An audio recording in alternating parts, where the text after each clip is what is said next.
같이 은혜 받을 말씀은 마태복음 15장 23절 말씀부터 28절 말씀까지. 예수는 한 말씀도 대답하지 아니하시니 제자들이 와서 청하여 말하되 그 여자가 우리 뒤에서 소리를 지르오니 그를 보내소서.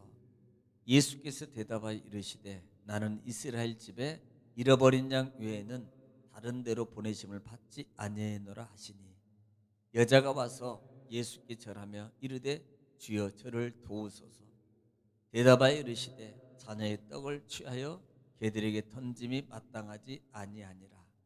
여자가 이르되 주여 올소이다마는 개들도 제 주인의 상에서 떨어지는 부스러기를 먹나이다 하니 이에 예수께서 대답하여 이르시되 여자여 내 믿음이 크도다 내 소원대로 되리라 하시니 그때로부터 그의 딸이 나으니라.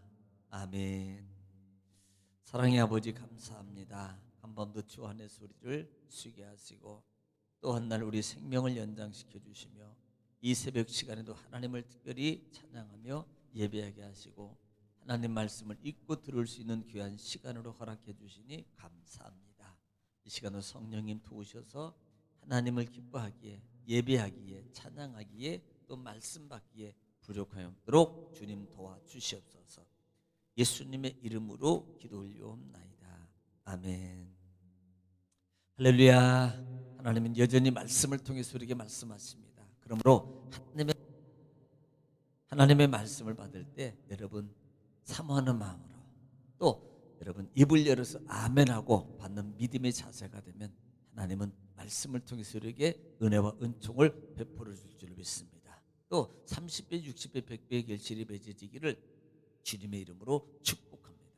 자, 우리는 계속해서 여러분 마태복음 15장 말씀을 통해서 같이 은혜를 나누고 있습니다. 지난 시간에는 여러분 21절 말씀 또 22절 말씀을 통해서 사실은 가나안 여자의 믿음에 대해서 말씀을 드리고 있습니다. 예수님께서 두로와 시돈 지방을 여러분 들어가셨어요. 그 지역은 여러분 이방 땅이라 그랬습니다. 예루살렘 아니 갈릴리 이쪽이에요. 왼쪽으로 보면은 지도를 보면은 북단에 있는 부분입니다. 그 이방 지역으로 들어가셨을 때 가나안 여인 한 여자가 자기 딸의 문제를 가지고 예수님께 나와서 정말 놀라운 고백을 했습니다. 주 다윗의 자손 예수여 나를 불쌍히 여겨달라고 말합니다. 사실 이 여인의 고백은요 아무나 할 수 있는 고백이 아니라 이 말입니다. 그 당시 바리새인과 서기관들과 유대인들도 그렇게 고백을 하잖아요. 제자들도 마찬가지고요. 그런데 오늘 여인은 이방 여인이지만 이 예수님에 대해서 주 다윗의 자손 예수라는 이 말은 결국은 메시아를 인정하는 거예요. 그런데 놀라운 것은 이분이 유대인도 아니고요. 그다음에 어떻게 보면은 절절한 어떤 믿음의 관계 속에서 계속 주님과 동행했던 여인도 아님에도 불구하고 그렇게 고백할 수 있었던 것은요. 이 여인이 들음에 있었다는 말입니다. 그 들음이 뭐예요? 소문이에요. 소문. 소문만 듣고도 이분이 진짜 메시아구나. 야, 이분이 진짜 메시아구나라고 고백할 수 있는 겁니다. 여러분, 믿음은 들음에서 나는 거예요. 그리고 들음은 그리스도의 말씀으로 여러분 이루어지는 걸 믿으시기 바랍니다. 그러므로 우리는 우리가 정말 하나님 말씀을 들을 때 믿음이 정말 자라나기를 간구하고 소망해야 됩니다. 또 자라나야 되고요. 그래야만이 진정한 신앙의 고백이 이루어질 때 그 고백 위에 베드로 고백 위에 믿음의 반석 위에 교회가 세워지는 것처럼 여러분 진정한 신앙의 터전이 우리 신앙의 터전이 바로 세워질 수 있는 거예요. 그러므로 날마다 입을 열어서 여러분 말씀 안에서 믿음을 고백하는 여러분 되시를 주님 축원합니다. 그리고 그 믿음 때문에 예수님께 나와서 당부하는 거예요. 내 문제를 해결해 달라고. 내 딸을 불쌍히 여겨 달라고. 아니 나를 불쌍히 여겨 달라고 주님 앞에 간구하고 있다 이 말입니다. 자, 그런데 오늘 본장에 들어와서 본절에 보면은 예수님께서 이 여인의 그 간구함에 불구하고 예수는 한 말씀도 대답하지 아니하시니 누가 대답하여? 제자들이 와서 청하여 말하되 그 여자가 우리 뒤에서 소리를 지으니 그 여자를 돌려보내라고 그 여자를 좀 보내소서라고 말합니다.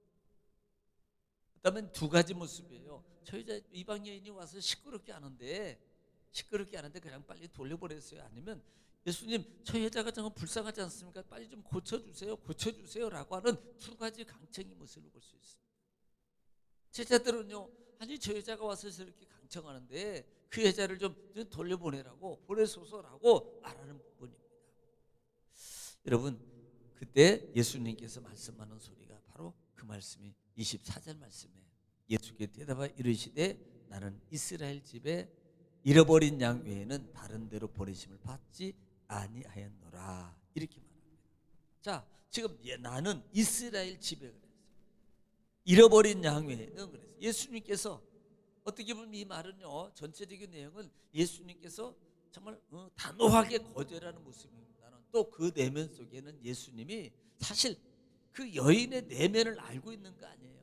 그러므로 그 여인의 믿음을 테스트하는 것은 결국은 많은 그 무리에 있는, 그 중에 있는 많은 사람들에게 뭔가를 가르쳐주기 위한 예수님의 의도성도 있다라고 볼 수 있는 겁니다. 예수님은 아시잖아요.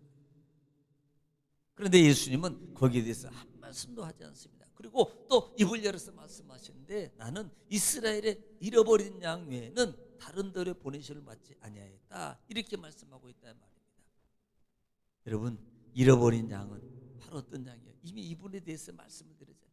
정말 바리새인과 서기관들과 그 다음에 많은 유대인들의 잘못된 가르침 속에서 늘 고통 가운데 있고 헤매이고, 또 더 나아가서는 그들도 마찬가지예요.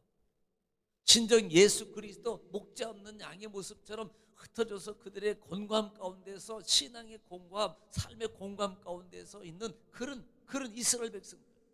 또 하나는 먼저 우선적 선택권, 하나님이 먼저 이스라엘 백성, 그 이스라엘 백성들에게 하나님의 복음을 받을 수 있는 선택권이 있는 부분이다라는 부분을 말씀드리면서 잃어버린 양이라고 제가 말씀드렸습니다. 그래서 내가 그들을 위해서 보냄을 받았지 너를 위해서 보냄 받은 거 아니야. 예수님은 단호하게 말씀한다 이 말이에요. 25절 말씀에 여자가 와서 예수께 절하며 이르되 주여 저를 도우소서라고 말씀합니다. 여러분, 지금 예수님은 단호하게 거절해요. 그런데 여자는 한 발짝 더 옵니다. 소리 지르며 따라왔던 그 여인이 25절에는 예수님께 절하고 그 다음에 뭐라 그래요? 주여 저를 도우소서. 여러분, 겸손함으로 하나님 앞에 엎드렸어요. 그리고 이렇게 고백합니다. 주여. 이 말은 뭐예요? 당신이 나의 주인입니다. 당신이 나의 주인입니다. 예수님이 나의 주인이십니다. 예수님이 나의 주인이십니다. 주님 나를 도와주세요. 이 말을 오직 주님만이 도움이십니다. 주님은 능력이십니다. 주님은 능히 하실 줄 제가 믿습니다. 엎드려서 하나의 말하는 이 자세의 모습이 어떻게 보면 우리 신앙의 사람 속에서 반드시 문제를 해결하기 원하는 많은 믿음의 성도들, 응답받기를 원하는 성도들에게 모본입니다. 주님 앞에 엎드리는 거예요. 정말요, 제가 늘 고백 말씀드린 것처럼 저희 어머니 중에 어머니의 신앙 특징이 한다고 뭔 줄 아세요? 뭐든지 문제가 있으면 야 교회 가자, 엎드리자.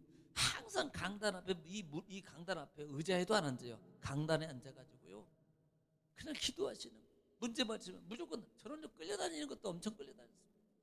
가기 싫어. 무조건 문제만 있으면 강단에 와서 엎드리는 거예요. 어떻게 보면 옛날 분들의 신앙의 모형이 참 아름답지 않았나 이 말입니다. 순수하고요. 예. 그러니까 정말로 하나님 앞에 엎드리는 거. 우리는요 이렇게 말하는, 요즘에는 좀 신세대라 그런지는 모르겠습니다. 주여 여기 와서 좀 내 문제 해결해 주세요, 이런 데죠. 자세가 다르잖아요. 자세가. 예. 하나님 앞에 우리가 보통 정성이라 그러잖아요. 뭐 무속적, 옛날 뭐 유교적 무속적 그 신앙의 모습을 보면은 보통 그래요. 그냥 뭐 솔직히 나무한테 비는데도 천지신명이라 그러잖아요. 그냥 뭐 그런 그다음에 저기 천하 대장군 그런 이런 데 밑에도 그 어르신들요 하얀 옷 입고요. 그것도 그냥 아니에요. 새 옷 입고요. 갈아입고요. 물도요 가장 깨끗한 것. 그걸 정한수라 그러잖아요. 정한수. 아무거나 아니에요. 그냥 가장 이게 뭔 줄 아세요? 정성이에요. 정성. 자세. 그거 되지도 않는 거 그냥 그 신들한테 빈이라고 얼마나 왜 모르니까.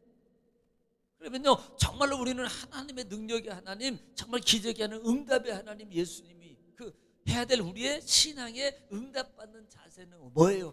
주님 앞에 와서 엎드려. 성경은 구약을 통해서 신약에 되어서 종나하고 다 공통적인 상황이 뭔 줄 아십니까? 다 구약에도 주님 전에 와서 엎드려 주님께 제자예요.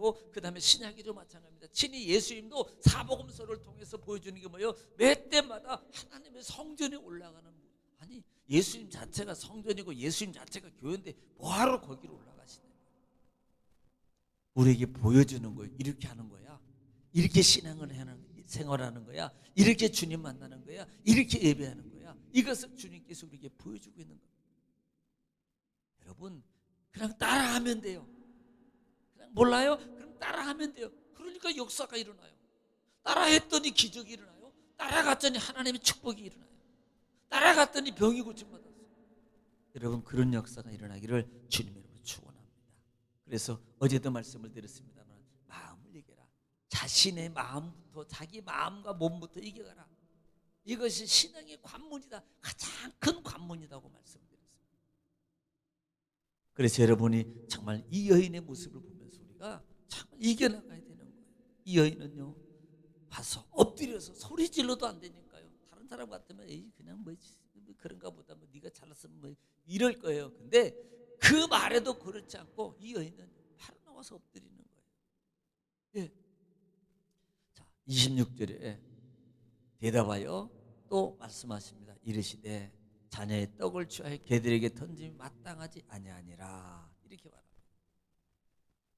이 여인은요,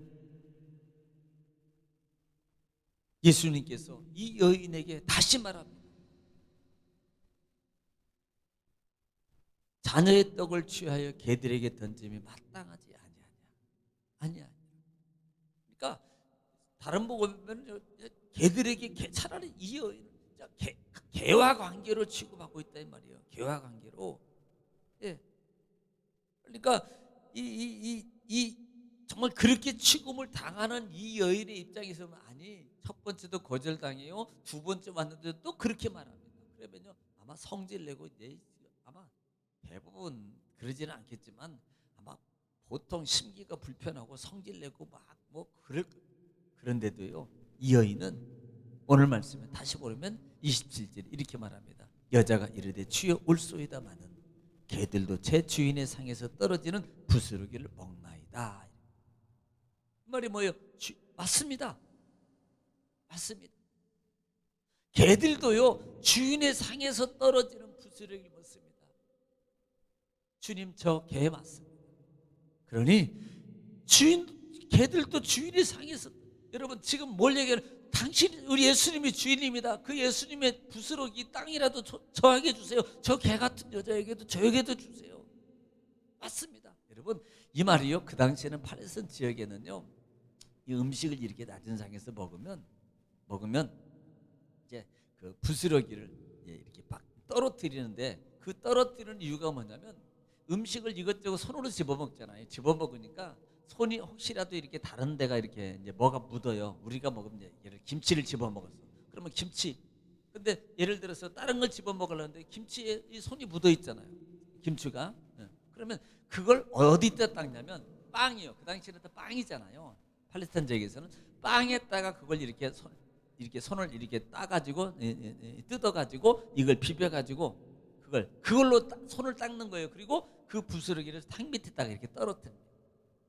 그러면 그때 뭐요? 개들이 와서 그걸 이렇게 주워 먹고 이런 풍습입니다. 이런 상황이었어요. 바로 그런 부분을 얘기해서 말하고 있는 겁니다. 맞습니다. 개들도 주인의 상 밑에 떨어지는 거 부스러기 먹습니다. 그거라도 제가 먹겠습니다. 그거라도 주세요. 여러분, 우리는요 신앙의 삶의 모습 속에서 정말 첫 번째, 두 번째, 세 번째 예수님의 시험의 테스트에 우리는 성공해야 돼요. 어떤 상황에 내 문제가 해결받기를 원해요? 여러분, 내 상황에 내 기도에 응답받기를 진짜 원하는 간절한 마음이 있기를 원하면 정말 첫 번째, 두 번째, 세 번째 관문이 이런 문이 있다 할지라도 끝까지 하나님 내가 이걸로서 그렇게 취급해요. 나를 무시해요. 나를 이렇게 뭐 그렇게 말해요. 그런다 할지라도요, 주님 앞에 끝까지 엎드려서 맞습니다. 저는 죄인입니다. 맞습니다. 저는 제 고집만 부리고 삽니다. 주여, 저는요 맞습니다. 제 맘대로 살아가고 있습니다. 아직도 주님 따라가고 산다가면서도 아직도 여질껏 내 신앙 내 생각대로 살아가고 있는 내 모습입니다. 주님 용서해 주세요. 하나님, 이렇게 주님 앞에 엎드려서 고백하고 간구하면 어찌 하나님께서 역사해 주지 않겠냐 이 말입니다. 28절에 이에 예수께 대답하여 이르시되 여자의 내 믿음이 기도다 내 세운 소원대로 되리라 하시니 그때부터 그의 딸이 나으니라. 할렐루야. 여러분, 아니 그때 좀 미리 고쳐주시지. 뻔히 예수님 마음 아시면서, 뻔히 마음 아시면서 그렇게 취급하고 있고 그렇게 냉대하는 그 모습 속에 어떻게 보면 솔직히 그 주위에 있는 사람들이 안쓰러웠으니까 아니 좀 고쳐줘 주시지. 예수님이 뭐 능력도 있으시다면서 왜 저렇게까지 하시나. 아마 그런 마음이, 아니 그 인원 중에서 여러분도 입장 바꾸는 그 생각 안 들겠어요?